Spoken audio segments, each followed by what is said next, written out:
Amants de l'histoire, salut. Ce matin, le pays, après le départ du président Antoine Simon pour l'exil.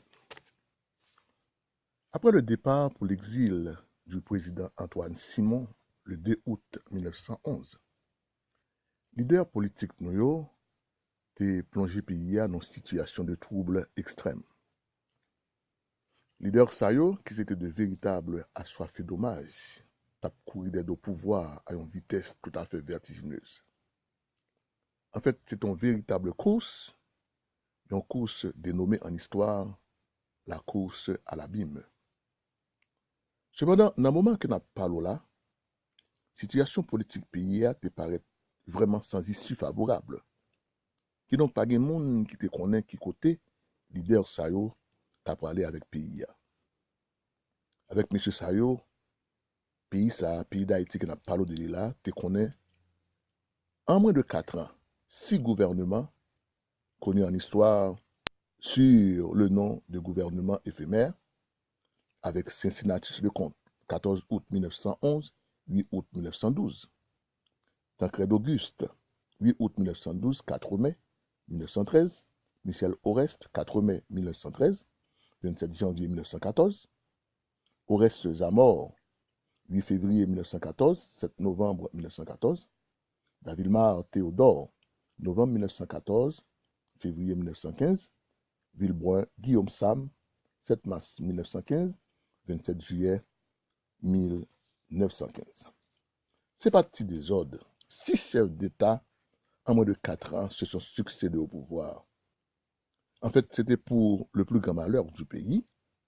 Un pays qui pas l'autre qui ont cible potentielle pour les Occidentaux, spécialement les États-Unis qui, dans le moment ça, ont cherché par tous les moyens, immiscer, rentrer si vous voulez, dans les affaires internes pays. C'est pas aujourd'hui, non? Yo comme ça. Alors que les leaders politiques nous, pas toi, ni tendez.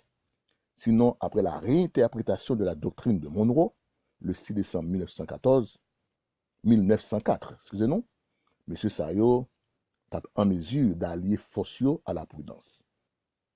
D'ailleurs, qui était meilleur, puisque yo c'était des hommes qui étaient au pouvoir avant pays. Et pourtant, il y a 2 dans 6 chefs d'État Sayo qui sont censés attirer sérieusement curiosité nous, journée aujourd'hui. Yon, c'est Michel Oreste, l'autre, Oreste Zamor. Voilà, je dis à nous parler tabli un petit la parole sur Michel Oreste. La fois suivante, on a parlé un peu de Zamor.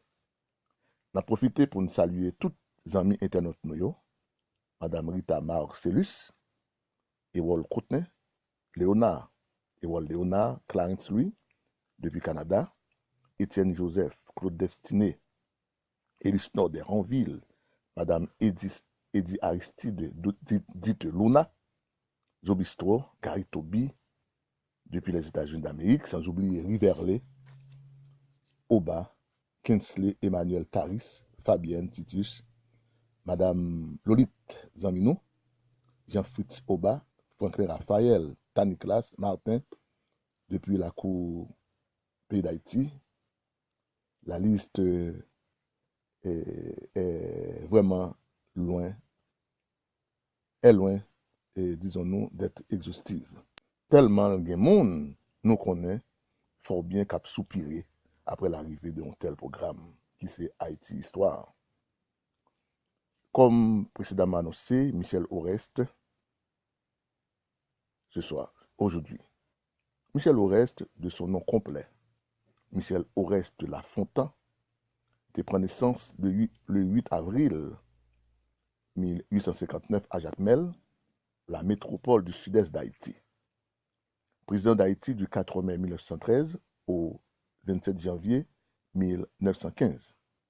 Michel Oreste est décédé à New York le 29 octobre 1918. Il est ça, Michel Oreste de La Fontaine, est âgé de 59 ans et poussière. Fondou Michel Oreste était un homme de grand savoir, avocat de profession, professeur de droit constitutionnel, sénateur de la République, brillant orateur et défenseur des libertés publiques. Voilà, au beau milieu d'une Haïti complètement bouleversée, citoyen de grand calibre ça, est élu président d'Haïti pour une période de 7 ans, en battant de loin avec 72% des voix les sénateurs Luxembourg-Covin, M. Morpeau et le général François Beaufossé-Laroche. En passant, on a rappelé que Michel Oreste Lafontaine, c'était 23e président et le premier président civil d'Haïti. Or, ça fait président civil, ça, monsieur militaire, à l'époque, eh bien, il n'y a pas de cas de gérer ça. C'était pour eux une véritable absurdité. C'est derrière la toge, ça pas dans maille, monsieur militaire, ça, du tout, du tout. Et pourtant, monsieur le peuple, t'es satisfait un peu avec l'arrivée d'un tel homme au pouvoir, car le peuple là, t'es cru fermement qu'avec Michel Oreste, pour gagner un léger changement, nous disons un léger changement dans la vie politique pays, à la suite duquel, à la suite de léger changements, ça, pays pour le connaître, il y a un moment de paix. La paix qui c'est un véritable outil, selon un penseur émérite, dans la construction de la route conduisant au progrès total. En fait, c'est normal pour le peuple là de penser comme ça, puisque il te reconnaître en Michel Oreste, un homme d'une probité citoyenne exemplaire, au rond, si vous voulez en affaire. Comme ça, lors de son investiture le 4 mai 1913, Michel Oreste déclarait qu'il pourrait changer l'ordre des choses, restaurer l'ordre et l'honnêteté dans l'administration de l'État, qui c'est une première action, selon lui, pour aider à promouvoir une politique de progrès dans le pays. Une fois rentré en fonction, Michel Oreste était formé cabinet ministériel avec des hommes entendus en affaires, des hommes compétents tels Auguste Bonamy, finance et commerce, général Philippe Argan, guerre et marine, Emmanuel Noël, intérieur, Tertullien Guilbault, instruction publique et justice, Étienne Maton, relations extérieures et culte, Édouard Supplice, travaux publics et agriculture. Cependant, avec toute valeur ça yo, que le président te gen bon côté, il dépensé pour le faire tout bon vrai la différence côté majorité politicienne dans le pays pour le tomber d'accord avec elle pour un Haïti meilleur. Le président était vraiment animé de bonne volonté pour te mener bac nation à bon port. Et pourtant, c'était bien compté, mal calculé, puisque le président n'a pas de temps pour le terrel muni d'un pouvoir tracassier avec les cacos du Nord soulevés par Oreste Zamor qui était fait jouer une révocation de son poste de délégué de l'Artibonite à travers la réforme que le président Michel Oreste a opérée dans le gouvernement. Tant qu'on a Alexis, quelques années avant, a fait révoquer Antoine Simon, le puissant délégué du Sud, pour cause, non Alexis, malgré que tu es un militaire, pas n'importe quel militaire, non, un militaire canson, oui, tu vite perdu pouvoir. Il était rapido presto, parti pour l'exil, voir Michel Oreste, qui était un simple civil. Fondjou, révocation Zamossa, était réellement tiré à conséquence, c'est-à-dire qu'il y a des suites très fâcheuses.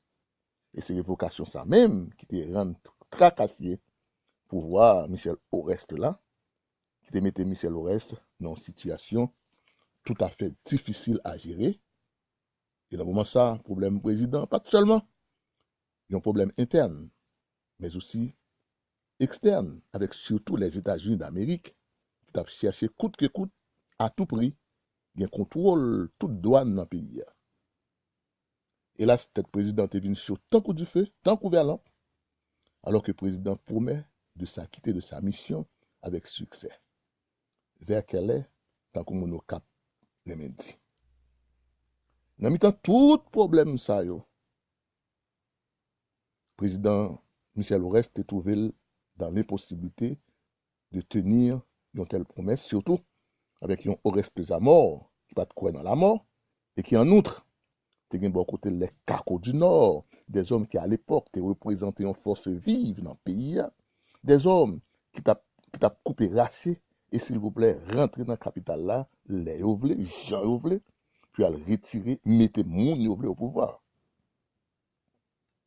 Monsieur Kako Sayo, pas de manger du tout, c'était de véritables atouts-faits, nèg qui pas porter canson pour belle toile, et selon le dire d'un historien, un peu d'alcool et la carte blanche pour le pillage, seulement, te suffit pour M. Kako Sayo te bouleverser le pays, pour te renverser n'importe quel gouvernement. Enfin, sous le feu de la menace des Cacos du Nord, déjà en route pour la capitale du pays, Michel Oreste allait vite se dessaisir du pouvoir. Monsieur abandonné le pouvoir le 27 juin 1914, après seulement 8 mois et 28 jours. Et avant même de partir, Michel Oreste a déclaré, et nous citons, l'histoire dira que j'ai seulement recherché avec sincérité le bien du peuple haïtien. J'ai fait tout ce que j'ai pu pour le réaliser. Malheureusement, le peuple ne l'a pas compris. Voilà, c'est tout pour aujourd'hui. La fois suivante, nous allons vous parler du président Oreste Zamor. Merci à tout le monde.